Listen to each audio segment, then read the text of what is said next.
You're listening to A Scary State, and this week we're covering Texas. So, Lauren? Yes, Nora. Let's get scary. Hi, everyone. Hi, everyone. Welcome back to another week of A Scary State. So, I have to tell you what happened this weekend. Yes. Okay, so I went out to get drinks with some coworkers, and we went to this restaurant in Ivy City in D.C. Mm-hmm. Ivy City? Yeah. I've never heard of it. I hadn't either. Huh. But we went to some restaurant. It was delicious. I had a fried chicken sandwich. It was so good. But so anywho, I was like, okay, I have to go to the bathroom. So I go to the creepy area with the bathroom, and I go inside, and I'm the only person in there. There's 3 stalls. The door closes behind me. I go into a stall, and then I hear what sounds like, you know when girls are going to the bathroom, how they like shuffle their clothes and stuff? Yeah. So I hear that. And I'm like, okay, so someone must be in here with me. And then I hear breathing, and I was like, oh my God, someone's definitely in here with me. But I was like, the door closed behind me. So I like peek under the stalls, and I don't see any feet. And I was like, okay. So I finish up what I'm doing, and I come out of the stall, and there's no one else in the bathroom. And the whole time I was going to the bathroom, I was hearing like breathing.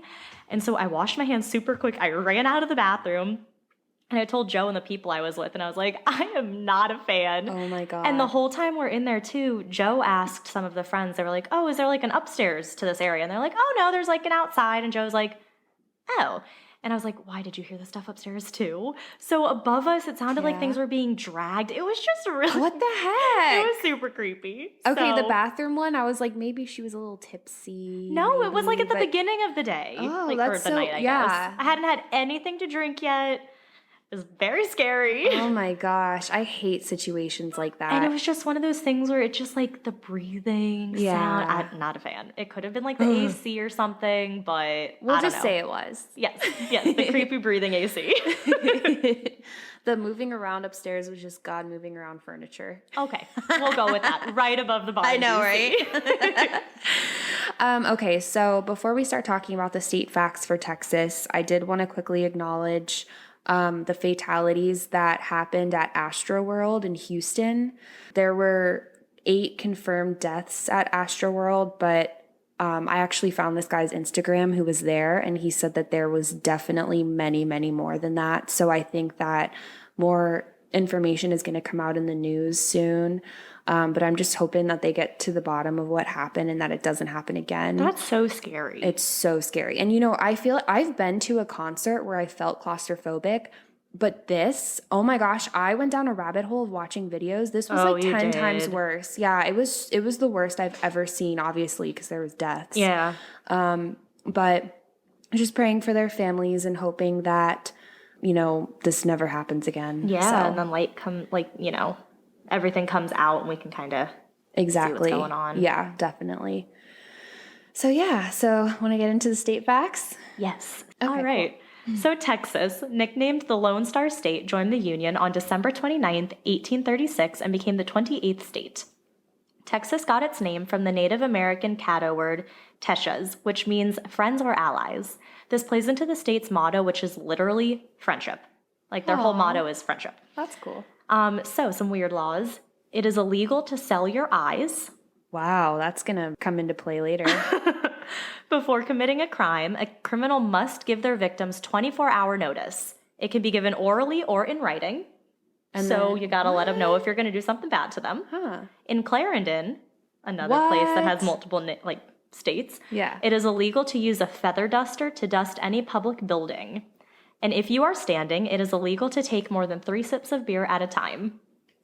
Huh. So one ranch in Texas is larger than the entire state of Rhode Island. And Texas has the largest yearly execution rate in the U.S. They also have the 4th highest number of incarcerated individuals in the U.S., which it's kind of not surprising. Because it is such a big state. Yeah. It's like... There is a town in Texas called Slaughter, but interestingly enough, they have never had a homicide. Huh.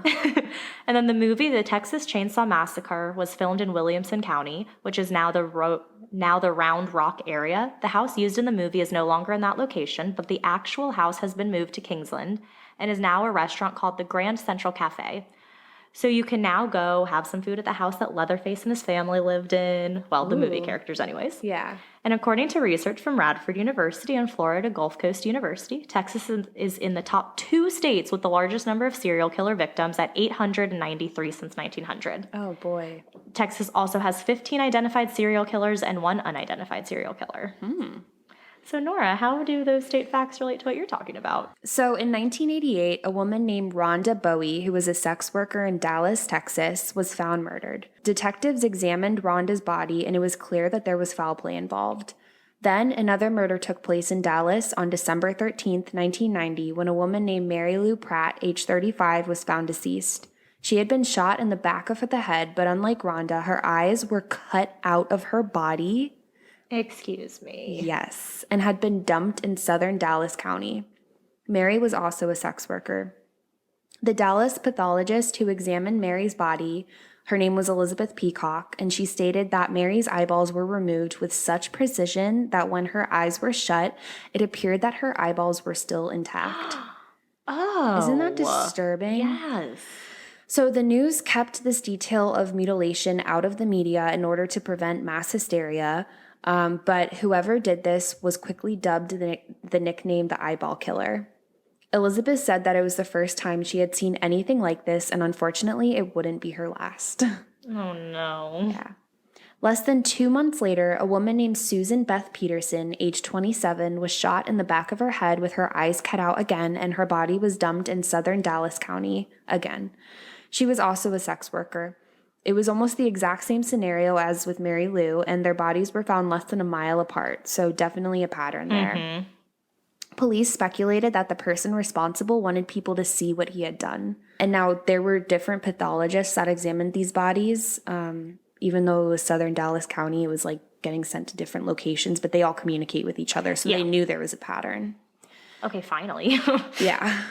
I mean, this was such a unique thing to happen that it's like... Yeah, because we talk about so many times that there will be a crime, and there's so many that are related, but they happen in different areas, and then the cops never piece them together until like way later. Yeah. So it's good to hear. I mean, I know it's unique, but you know. I know, yeah. And by the way, the first murder I talked about with Rhonda Bowie, her eyes were not cut out. That started with the second murder with Mary Lou Pratt. Oh, interesting. So the next murder took place only a month later. Shirley Elizabeth Williams, age 41, was a sex worker as well, and she was found shot in the back of her head, eyeballs removed, her body dumped in, once again, southern Dallas County, on a road in full view of an elementary school. Oh, no. Yeah. So this time, though, the killer was sloppier. There were cuts all around the eyes, including one large gash that contained the tip of an X-Acto blade. Literally, what? Oh. There were a few differences between Shirley's case compared to Susan's and Mary's, though. Shirley had facial bruises and a broken nose. Also, her eyes hadn't been removed, like I said, with the same, precision. So suddenly this was like, something's going on here. Pretty soon, news of these horrible murders spread like wildfire, and tips came flooding in. Among those callers was a 26-year-old woman named Veronica Rodriguez, and she claimed to not only know who the killer was, but that she witnessed Mary Pratt's murder. Interesting. Because she was also a sex worker. Oh, yeah. Okay. So she was known very well to police. And unfortunately, drugs had fried her brain, and she was known to be a liar. Yeah. She was also incoherent most of the time. And this is all according to John Matthews, who was a detective in the case. Veronica was so flaky that she wasn't a credible witness at all. Oh, that's unfortunate. Yeah, it is. No one believed her horror story of how she and Mary had gone off with a stranger for a threesome in a South Dallas field. Veronica claimed that the man became violent and hit her in the head with a gun, knocking her out. She came to just in time to see the man shoot Mary, and Veronica made her move to get out of there. She bolted to the closest house where the occupant, who was a truck driver named Axton Schindler, let her in. But police dismissed this as Veronica being in a drugged up state, and they thought that she was just confusing her attacker for the truck driver who she had had the encounter with. So did they go, talk to this truck driver? Yeah. Okay. So they looked into it. They talked to him. They interviewed him and concluded that she was just a confused person. Oh, so she never went up to his house or anything? She did. Oh. She actually did, yeah. That checked out, but I think what they found out from the truck driver showed that, like, she was on something. Okay. You know, so she wasn't credible. Okay, I get what you're saying. So police ended up finding nothing except for one possible clue. The house where Schindler was living actually belonged to a man named Charles Albright. Why have I heard that name? Doesn't it sound familiar? Yes. I think it's another common last name. But I feel like the two names together. Yeah, right? Yeah. Well, you're about to learn a lot about Charles, so buckle up.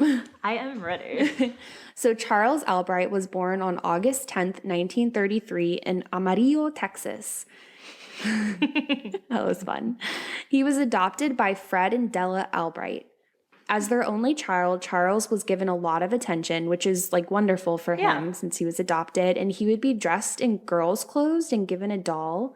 That seems to be an incredibly common thing among serial killers. That's what I'm saying. Like, I can't think of, it might have been Ted Bundy or Dahmer or I've heard this before. One of them. I've heard it before in a serial killer. Yes.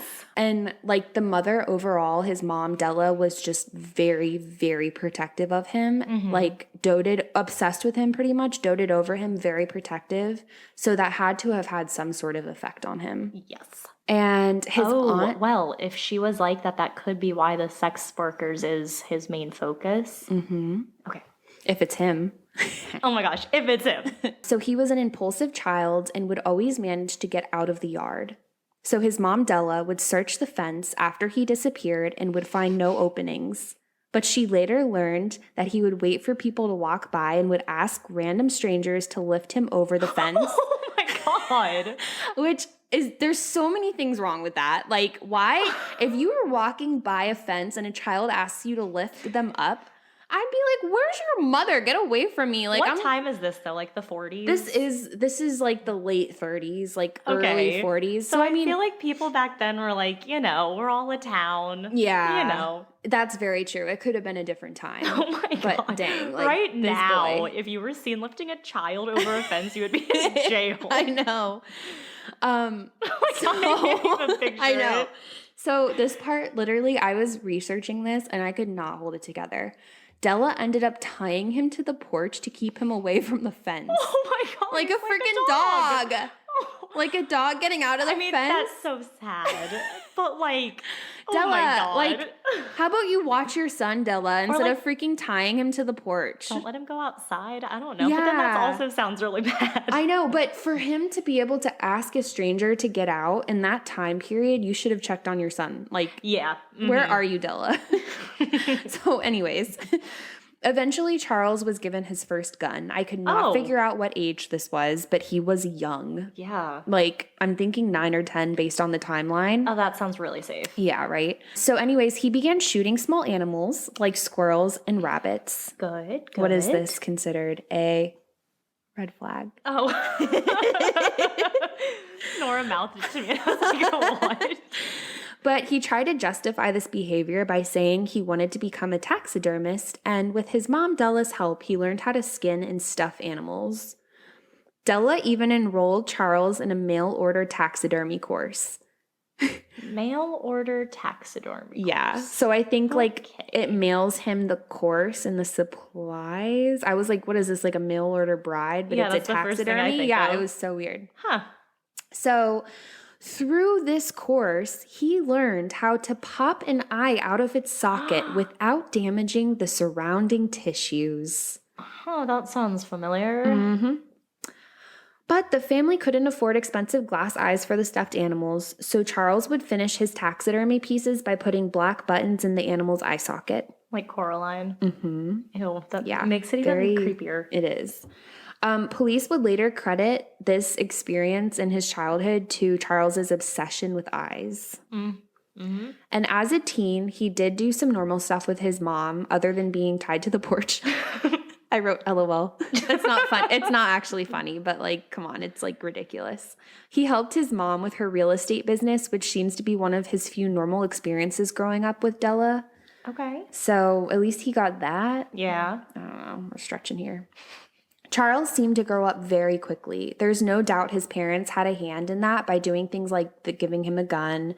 And then in 1947, when Charles was only 14, his parents bought him property.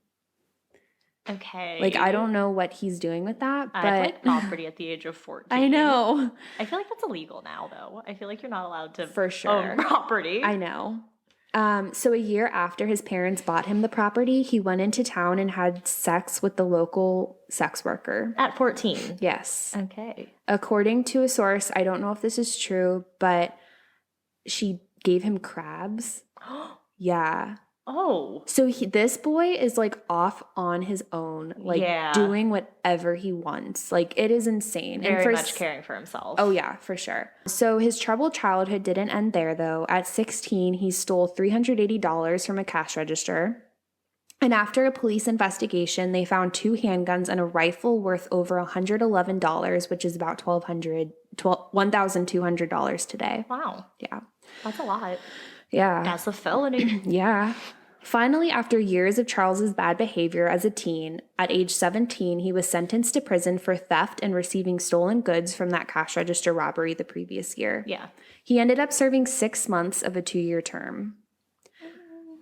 I mean, yeah. There's I the don't know. age of him. Yeah, I think they put that into consideration. Yeah. That didn't stop Charles from getting into college. I'm guessing the bar was pretty low then. I feel like he was not in many jail. people went to college then. Yeah, I think it was more of like if you had money, you went to college. Like literally, you had to be well off. Yeah.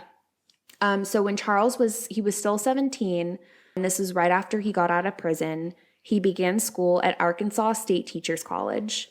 Unfortunately, prison did not change Charles. He was out of line in college. He one time broke into a girl's dorm and stole new pictures from her. He also cut out the eyes of one of his friend's ex-girlfriends in a photo and pasted them on the walls and onto another girl's face. Ew. I know. Like, this is, ugh, I just can't. Have a lot of eye stuff going on. There's a theme there.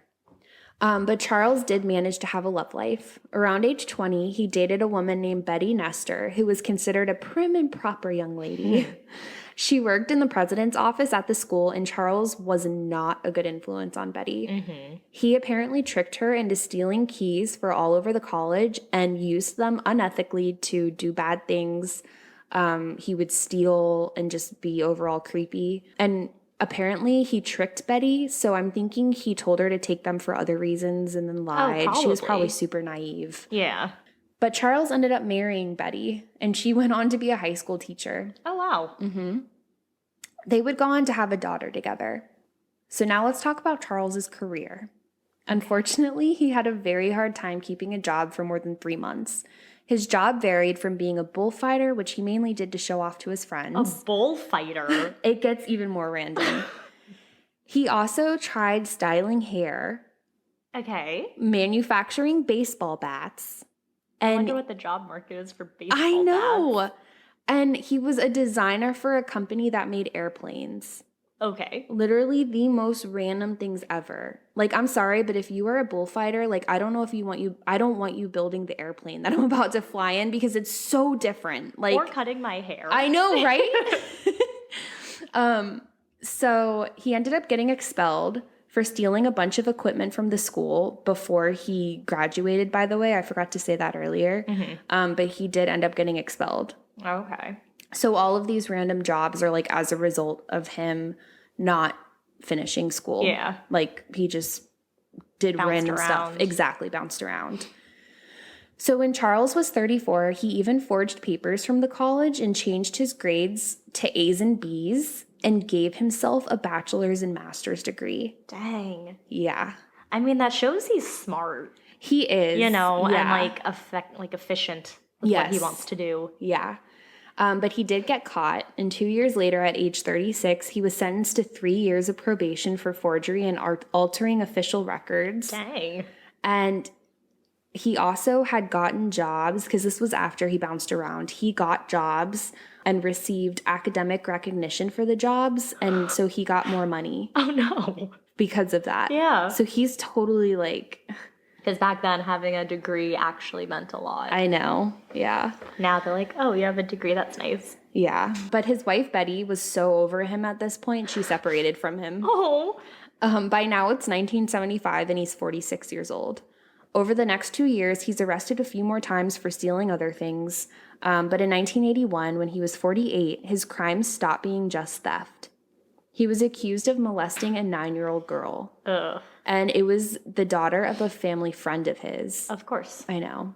He claimed he was innocent and that he didn't understand why his friends and the girl would say such things. But he accepted a guilty plea to avoid further problems. Okay. Yeah, like... Because if you're really not guilty, you're going to accept a guilty plea. I know, and also, what 9-year-old girl would go through that hell? Yeah. It's just crazy. So by the time Charles was 53, both his mom and dad had passed away and he inherited $100,000 from them. Jeez. Charles began dating a woman named Dixie Austin. Dixie worked at a gift shop and paid all the bills and expenses between her and Charles, even though he had that huge inheritance. I hate to hear that. Yeah, so he did not pitch in for anything. He made her pay for everything. I hate that. I know. And I have a feeling she may have not known about the inheritance. Oh, if she's paying for everything, she has no idea about the inheritance. I know. I'm just like, oh my gosh, girl, like, you have no idea what this man has done. Ugh. So meanwhile, while Charles is dating Dixie, he is still out there in the dating scene at 57 years old. He met a woman named Glenda Durham, but Charles did not wrap up his relationship with Dixie while dating Glenda. Because why? Exactly. You know. Glenda ended up finding out about his relationship with Dixie, and she left Charles real quick. Around this exact time, detectives would later find out that Charles had started drawing pictures of mutilated women. Ew. Yeah. He started displaying other odd behaviors at this time, like mowing the lawn in his underwear and collecting serial killer books. Okay. So definitely, like, I've heard that odd behavior is, like, very associated with bipolar disorder. Oh. I don't know. I mean, I'm not anywhere in the medical field, but that's what it seems like to me. Something maybe similar to that. Yeah. Possibly. Like the manic episodes and Yeah, stuff, exactly. Manic, exactly.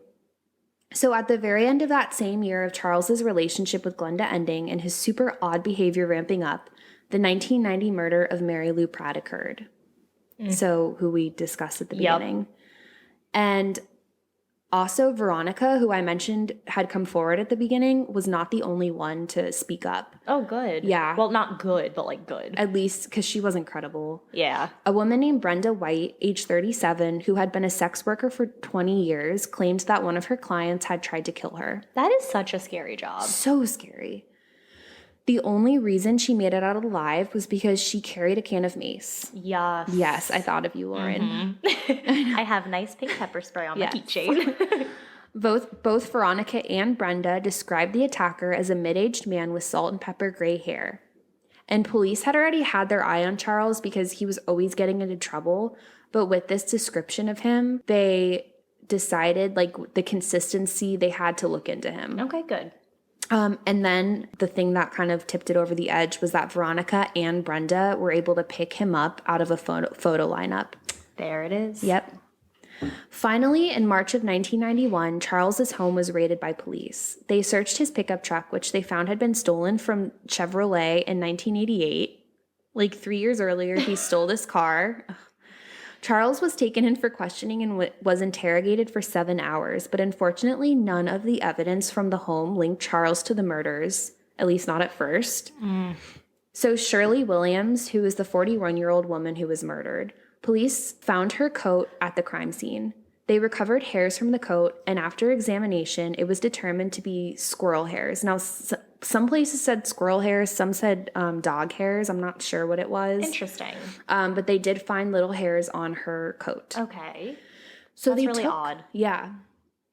So they took those hairs and matched them to strands of hair found in Charles's vacuum cleaner in his home where they searched, and it was an exact match. Oh. Yeah. Oh, that's smart. Yeah, definitely. Investigators believed that both the killer and victim picked up squirrel hairs at the scene. So that is literally what tied them together. Wow. Yeah. Who would have thought to look in a vacuum cleaner? I know. That's genius. Exactly. Because you never know. You use that to clean up your crime scene, you know? Yeah. So Charles was charged with 4 murders, but only one went to trial for Shirley's murder, since that was the one with the physical evidence. Mm-hmm. The prosecutor's case was built entirely on circumstantial evidence because although the squirrel hairs put Charles and Shirley at the crime scene, it didn't mean he murdered her. Okay, I get that too. Yeah.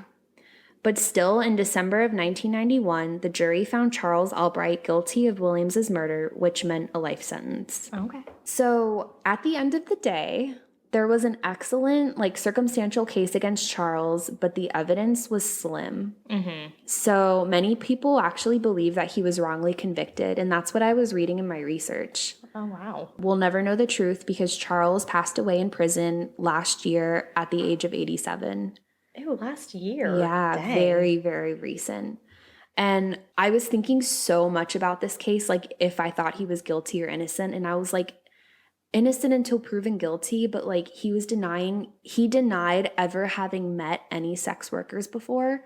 So see, that's suspicious. Exactly. Yeah. And then that, coupled with the fact that he knew how to remove eyeballs, he knew how to do that stuff. He was caught doing really creepy things and really disturbing things around the time of the first murder happening. I think it was him. Yeah, I mean, all the signs that you mentioned point to him. Yeah, and the murder stopped after he went to jail. Oh, so convenient too. Yeah, so that's kind of my take on it. But I did also look up some statistics. This article that I'm using references prostitution rather than sex work. Mm-hmm. But they're actually called sex workers because that's that's their job and that's how they make a living. Yeah. But the source doesn't use that, so I'll use prostitution for this. But according to hg.org, prostitution is one of the most dangerous professions in the country, like you said earlier. Mm-hmm. It's worse than Alaskan fishermen or oil rig workers. Oh my gosh. Which there's literally shows about how dangerous those are. And there's statistics with that too, that oil rig workers, there's a high mortality rate. Yeah. Because it's so dangerous. It's so dangerous. So the study found that the death rate for prostitutes is 204 out of every 100,000. Jeez. Yeah, and that's not even counting the physical attacks that they endure. Because prostitution is illegal in every state, prostitutes have nowhere to turn without being arrested themselves. Mm-hmm. So many cases get just pushed under the rug. Yep. If you or someone you know needs assistance with an issue with sex work or any resources around that, please contact Sex Workers Project. It's a website and all of their contact information is listed on their website, and they have different resources available depending on what you need. Okay. So that was one of the only resources I found for sex workers who were in danger. Jeez. Because there's a lot of them that deal with that. Yes. So yeah, that's my story this week. It was a sad one, but I just had to talk. I hadn't mentioned anything about sex workers so far, and there's so many cases of them. Yeah. So I had to. Well, it was good. Thanks. Very good. Very interesting. Okay, my topic. Okay. This one I was really, really excited to cover because it is so interesting. Okay, so when we decided to cover Texas, I was I know exactly what I'm going to cover. I had this, from the moment we started this podcast, I knew exactly what I was going to do. So before Nora and I choose a case, we have a spreadsheet and we write down what we're going to cover so that the other person doesn't cover it, but we don't go into any details about what it is. Mm-hmm. So when we were doing our Urban Legends episode, I kept seeing this pop up multiple times. So I messaged Nora and I was like, hey, don't cover Black-Eyed Kids for your legend because I want to cover it when we do Texas.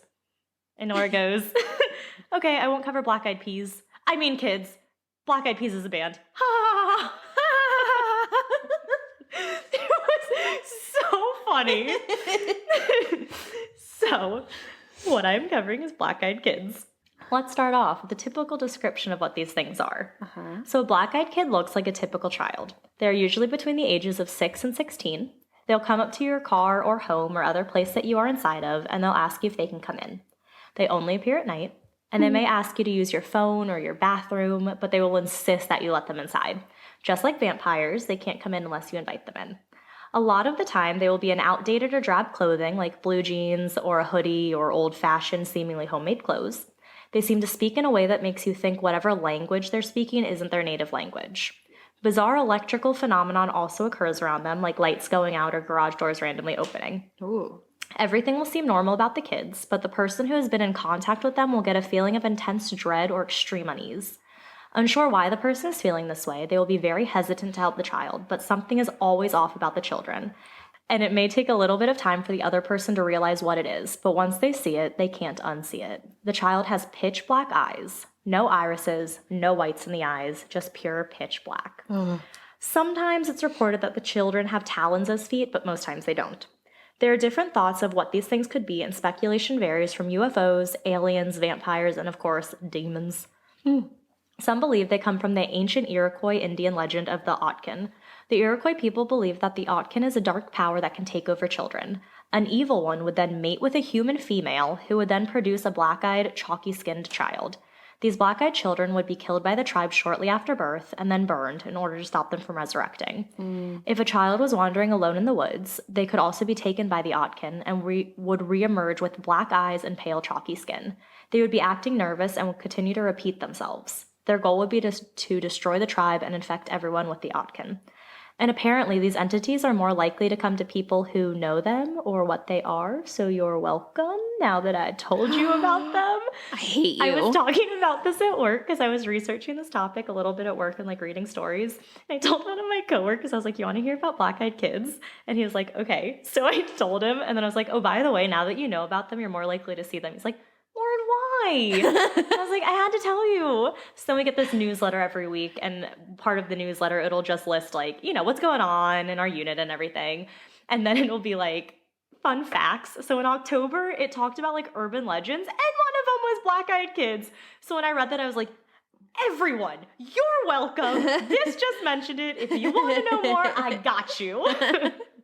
And then I said, also listen to our Texas episode. Yes. The reason I'm relating these entities to Texas is because the first documented experience with these black-eyed kids occurred in Abilene, Texas in 1996 by a man named Brian Bethel. So what happened to Brian Bethel? It was 1996 and he had to pay his internet bill, so he drove down to Camelot Communications. This building was located near a bank and a movie theater. It was getting dark when Brian arrived in the area, so he parked near the movie theater in order to use the light of the movie marquee to write out his check that he would use to pay his bill. So we see how the times are. Yes.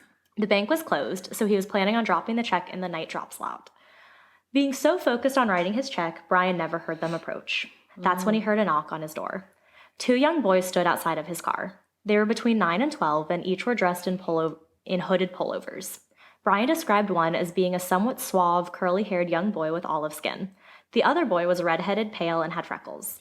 Brian rolled the window down, but was all of a sudden, quote, gripped by an incomprehensible, soul-raking fear. A conversation began between Brian and the curly-haired boy, who Brian began referring to as the spokesman. He told Brian that he and his companion needed a ride. They wanted to see the new movie Mortal Kombat, but had left their money at their mom's house. They wanted a ride in order to go home and grab their money to see the movie. Brian said he believed their story, but that fear kept growing. He said he had no reason to fear these boys, but for some reason he was terrified. As the two kept talking, Brian happened to glance at the movie theater marquee, then down at the lock on his car. The last showing of Mortal Kombat had already started. By the time he drove them home and back, the movie would be close to being over. Like he knew, the spokesman kept saying things like, "It won't take long. We're just 2 kids." Then the most unnerving thing, "We don't have a gun or anything." Oh, gosh. Brian soon noticed that the whole time, and though he was terrified, his hand had been moving towards his car lock, about to unlock it. When Brian noticed this, he quickly pulled his hand away. This must have snapped him out of whatever trance he had been in, because at that moment he felt an all-consuming terror overtake him. That's when Brian noticed. The 2 boys had coal black eyes. Brian described them as, quote, the sort of eyes one sees these days on aliens or bargain basement vampires on late-night television. Soulless orbs, like 2 giant swaths of starless night. Brian said he fully had an internal freak-out while trying to remain calm on the outside. I would too. I know. He apologized to the boys and made his excuses for why he couldn't take them. He said the fear was almost too much to bear. He then immediately threw the car in reverse and began to roll up the window, all while apologizing. That's when the spokesman, with anger in his voice, yelled, "We can't come in unless you tell us it's okay. Let us in," all while banging on Brian's windows. With that, Brian tore out of the parking lot. He stole a quick glance in his rearview mirror, but the boys were gone. There was nowhere they could have run to and hid, but still, they were gone. Brian finished his account by saying, quote, "If I had given the spokesman and his friend a ride on that long ago evening, I don't think I would be here to type this now." So now, I wanted to go over some creepy stories about people and their experiences with these black-eyed kids. Okay. Because there's not a lot of information on them, but there's a lot of stories, so I wanted to read the stories. Yes. So this one happened in 2009 in the plains of Texas, which is apparently a place where sightings of BEKs are a common occurrence. So it was a warm night in June 2009. The man who told the story, Reddit username PM_me_cryptids, said he was up late that night around 2 a.m. He had run to a close convenience store to grab something to drink, and as he was on his way back in his own backyard, he ran into 2 children, one boy and one girl. Obviously, he was startled to see 2 children so late at night in his backyard. The little boy spoke immediately and asked if they could come inside to use the man's phone as the 2 of them were lost. The man said that this is when he noticed their black eyes, and that is also when he felt the fear creep in. He knew what these kids were. He had heard the stories and legends about them growing up. Knowing what he knew, the man bolted to his back door, tore inside, and locked the door the moment he was in. By the time he was inside and upstairs, he turned on the outdoor lights, and the kids were gone. This next story comes from, I think, Brian Bethel's friend, John Northam. At least that's what their relationship seemed like on the website I read the story from. So John was in Portland, Oregon. I know it's not Texas, but still, we're going to relate it because they're from Texas. Exactly. For a software development seminar. It was around 11 p.m.-ish when he finally got to his car, which he had parked on the 3rd floor of an above-ground garage. I did not read over my notes after I typed these. I had issues too. So it's like of an above-group garage. Because I wrote it so fast and I didn't want to come back to them because it scared me. Yeah, it is scary. So John was just chilling in his car when another guy from the conference, Doug, came up to his car. Doug asked John for a ride around the block a few times because he was freaked out to head to his car. The 2 men drove by his car, and surrounding it were 3 kids, 1 girl and 2 boys. John described the girl as being weird and just freaky, and the other 2 were scary as shit. John said the girl appeared to be about 14 or 15, one boy was about 14, and the other boy was between 10 and 12. They all looked too intense to be kids. John said that as he was looking at them, he got an urge to look at them, like really look at them. And by trying to look, he slowed his car down, which turned out to be a big mistake. The 2 boys came sauntering over to his car while the girl remained leaning against Doug's. The eldest of the 2 boys stopped by Doug's side, and the younger of the 2 boys stopped by John's. The young boy spoke first. He said, "It's scary out there all alone. We just wanted a ride home." The older boy then said, "You promised you'd help us out." To this, Doug replied he didn't even know the 2 boys. At this point, John stated that he started to feel really on edge, that his adrenaline was pounding like crazy. That's when, all of a sudden, Doug announced that he was going to get out of the car. That's when John snapped out of whatever his thoughts were and told Doug not to open the door. As Doug was reaching for the handle, he said the kids all of a sudden didn't look right. Oh, God. In an instant, they looked much older. That's when John noticed their eyes, completely black, no pupil, no iris, just liquid black pools. He threw the car in reverse before Doug could get out, whipped his car around, and flew out of the garage. He said he was convinced that if they got a hold of the car, he was going to die, and not in anything approaching a pleasant fashion. When they reached the first floor of the garage, the oldest of the boys was somehow already down there and almost reached his car, but he flew past the boy. When he looked in his rearview mirror, the boy was gone. John said that once they made it out of the parking garage, the intense feeling of dread was gone. They drove around the block for about 10 minutes, and when they returned to Doug's car, no one was around. Doug was able to get in his car and drive home. But before he left, he told John that he had actually met the younger boy earlier in the evening and agreed that he would take him home. He had let the boy into his car and drove him the short distance to the seminar, where he told the boy to wait until the seminar was over, at which time Doug would drive him home. But when the seminar ended and Doug also saw the older boy with the boy he agreed to drive, he got scared, and that's when all bets were off. But the bad thing, Doug did let the boy into his car, something you should never, ever do. Yeah. So the 2 men depart for the night. Doug was driving in front of John. That's when John said he got this intense feeling of dread and menace again. At that exact moment, Doug misjudged going across an intersection on a yellow light, and as he went through the intersection, he was hit by a truck, killing him instantly. Oh my gosh. Since John observed the whole incident, he obviously called the police and stayed to give a report and all that.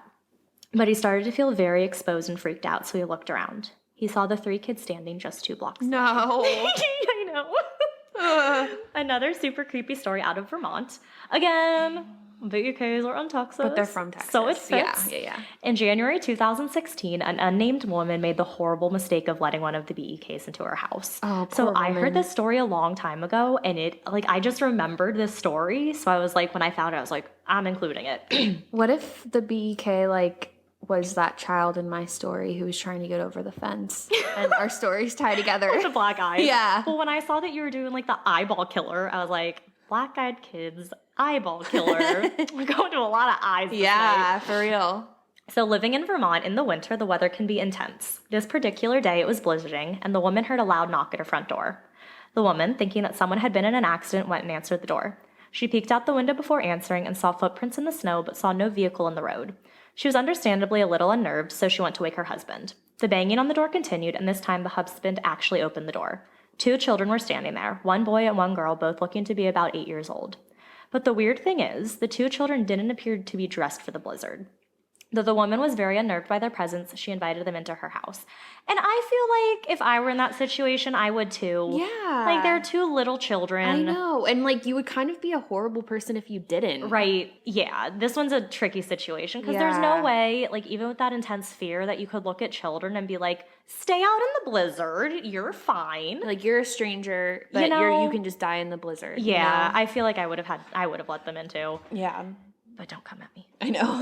So don't at me. Yeah. So if the unease she felt wasn't enough, as she ushered the kids into her living room, she noticed how scared her cats seemed to be around the children. Animals sense everything. One even hissed as they walked by. Sorry, I'm doing sound effects. I love it. So the woman offered to make the children some hot chocolate, but she was met with a weird reply. The children would only say, "Our parents will be here soon." She left the room anyways to make the hot chocolate. As she was returning with the cups, the kids finally made eye contact with the woman. That's when she noticed with horror how their eyes were jet black with no white. As she stared in horror at the 2 young kids, they both asked at the same time if they could use the bathroom. Trying to remain calm, she calmly directed them to it. Just a moment later, her husband's nose began to bleed and the power shut off. No. And I guess it must have come back on or something, but while the lady rushed to the other room to get a tissue for her husband, she noticed the 2 kids standing motionless at the end of her hallway, just staring at her. No. Suddenly, breaking the terrifying silence, the 2 kids said, "Our parents are here." They then opened the front door and walked out into the night. As the woman walked after them to close the door, she saw the 2 children getting into a black car with 2 tall men, both dressed in suits, standing next to it. They entered the vehicle and drove away. Oh, God. In the months following this interaction, the woman's husband was diagnosed with an aggressive form of skin cancer. The woman said that she also started to suffer from regular nosebleeds and described herself as, quote, being in the worst condition of my life. She truly believes that her and her husband's declining health is connected to the night that she let the 2 BEKs into her home. Oh, my goodness. And I read somewhere else that, because this is a really popular story of, like, letting kids in. Yeah. I read somewhere that the man's skin cancer and ended up she also got skin cancer, was consistent with really high radioactive poisoning, radioactivity. So that's super creepy. Yeah, definitely. Especially if he couldn't recall any times when he would have been around that. Mm-hmm. And just randomly getting nosebleeds when you've never gotten them before in your life. Yeah, that's not normal. So what's also scary is these kids will try anything to get into your house, car, or building. So one gas station attendant had an experience. He was working late one night around 3 a.m., doing his normal gas station attendant duties, but suddenly the power went out. Using his phone as a flashlight, the man made his way to the backup generator and turned it on. But for some reason, only the parking lot and hall lights came on. The rest of the gas station remained dark. That is when the attendant noticed figures moving at the edge of the darkness. Soon he was able to make out that it was 3 children riding bikes. When the 3 saw the men, they immediately jumped from their bikes and walked to the front door of the store. The man walked over and opened the door, asking if the children were okay, and saying that it was too late for children to be roaming around. The one girl in the group then asked the man if she could use his phone. As he was handing her his cell phone, their eyes met, and he noticed that they were pitch black. Suddenly, the girl yelled no, and that she needed the real one, meaning the phone in the store, the landline. The attendant then felt an intense fear wash over him and pushed the door shut, locking it quickly. The 3 kids stared at the attendant through the glass for a few moments, then they turned around and rode off. So I included that one because they'll say weird things to get in. Like, people will offer their cell phones, and they're like, no, I need the home phone. One time, they even asked for a telegraph. What the heck? So, and it makes me think that they aren't from this earth or this realm, because sometimes they ask for things that don't make sense, as if they're trying to fit in. So this story also stuck with me. And for some reason, I don't know why it stuck with me, but I needed to find this one to read. Yeah. So a guy and his wife moved to a new house in a city in the Southwest. To get to their door, they had a relatively tall patio gate that required someone to reach over the top to unlock it. There is a knock on their door at 6 a.m, which is the first thing that struck this guy as odd. Like, that's pretty early to be knocking on someone's door. He said the knock was startling. He and his wife were going about their normal routine, getting ready for work. So he hears the knock and goes to answer the door. Right when he opens the door is when that sense of absolute fear washed over him. Standing at his door was a teenager, average height and average build. He had on a knee-length black leather coat, short black hair, and sunglasses. Sunglasses at 6 a.m. He was also eating an apple.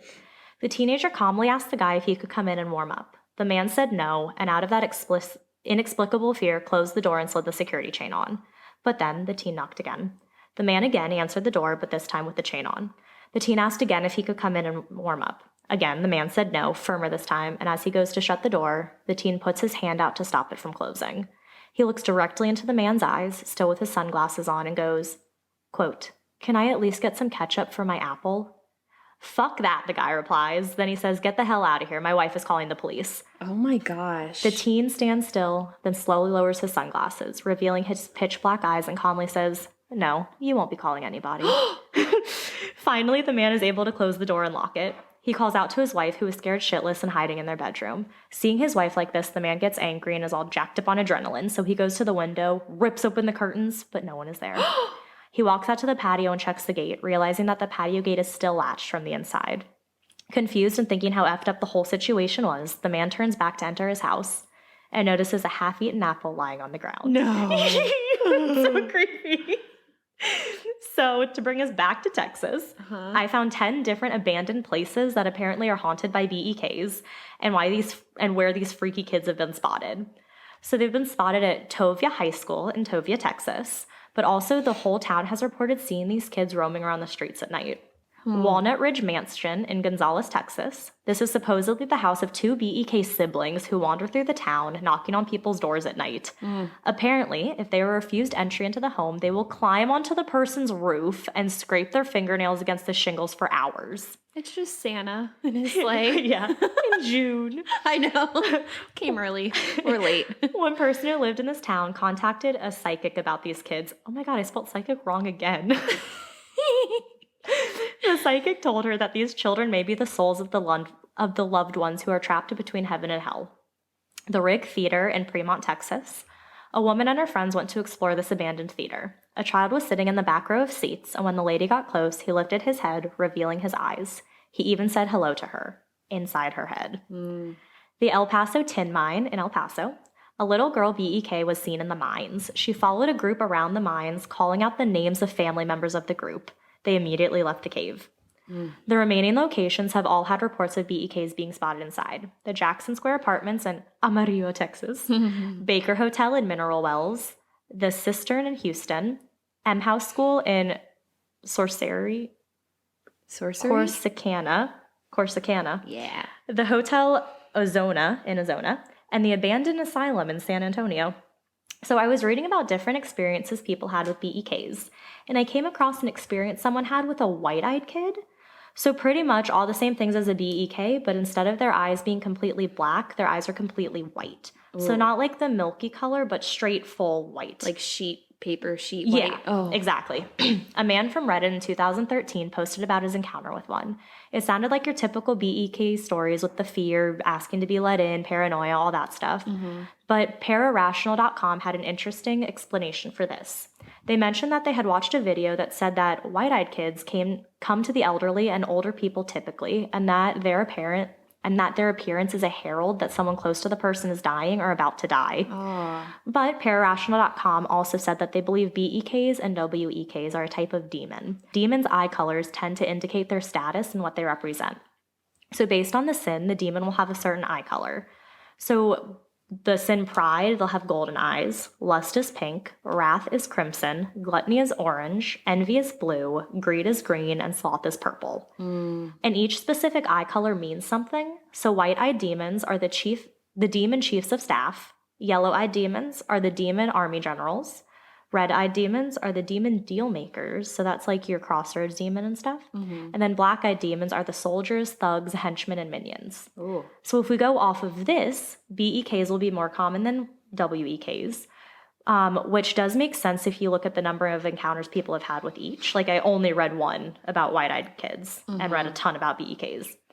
But this also means that WEKs are potentially much more dangerous than BEKs. And why they would appear as children makes sense.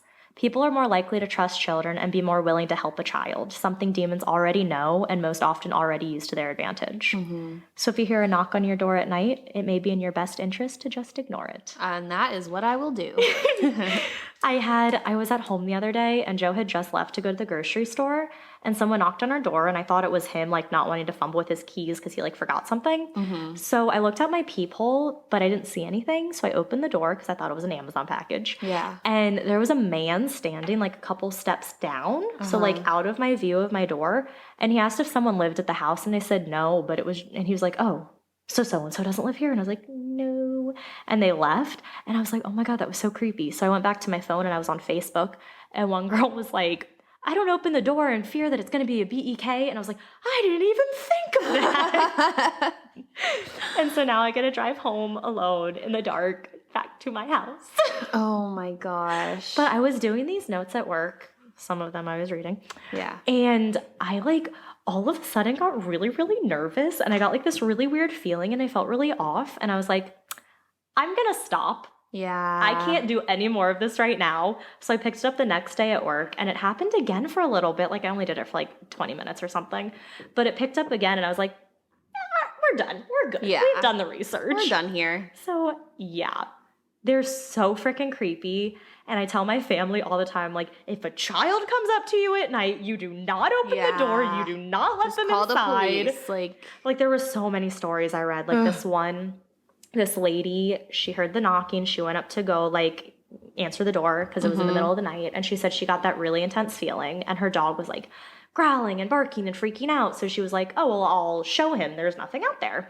And as she was reaching for the door, she just stopped because she got that feeling. And she said at this point, her dog was like cowering behind her. And as she was going to reach for the door, he started freaking out, like trying not to have her reach the door. And so she pulls away. And then she hears a voice from the outside saying like, please let us in. And she's like, there's no way they could have known that I was here. And so she said like she was able to run away and they left, but... That is so bad. I've told Joe too, I was like, you will not answer the door. And it's, of course, the children. That's so manipulative. Yes, because that's what demons do, I've read, that they'll take the form of a child because you're like, oh, well, you're a child. Like, let me help you. And then that's usually like, you know, if there's like a kid ghost somewhere, people are usually like, it's probably not a friendly kid ghost. So those are BEKs. I'm so glad you got to do this one because Me too. This has been a case that you've been like, well, not a case, but a whole freaking story. Like I have been wanting to cover them so badly. Yeah. I knew. I was like, I don't care what other things I find in Texas. I am covering this in Texas. Like, people have offered me really awesome suggestions, and I was like, when we come back to Texas, I will 100% take your suggestion. And I was like, but this first time through, nope, BEKs. I didn't even make the connection that I was doing the eyeball killer and then you were doing the black-eyed kids. Yeah. Like, I did not even make that connection until I today. noticed it today when I was, like, in our spreadsheet adding what I was going to do for next week. Yeah. And so I was adding it in, and then I was like, oh, look at what we have there. And then when I read that one fact about you can't sell eyeballs in the thing, I was like, that is just this is going to be fitting. weird. Yeah, that's too much. Too many things. Too many. All right, well, we have exciting news. We'll probably be doing a listeners episode soon because we've been getting a good amount of listeners episodes in, or listener stories in. So if you have any, please send them to us. Yeah. We might be able to get it in before we record it, but if not, we'll do it in other ones. And send that to ascarystatepodcast@gmail.com. And then also please follow us on Instagram at A Scary State Podcasts and also on Facebook. And also please leave us a review on iTunes. It would be really awesome if you did that. We love it so much. Yes, we do. Well, stay scary. Stay safe.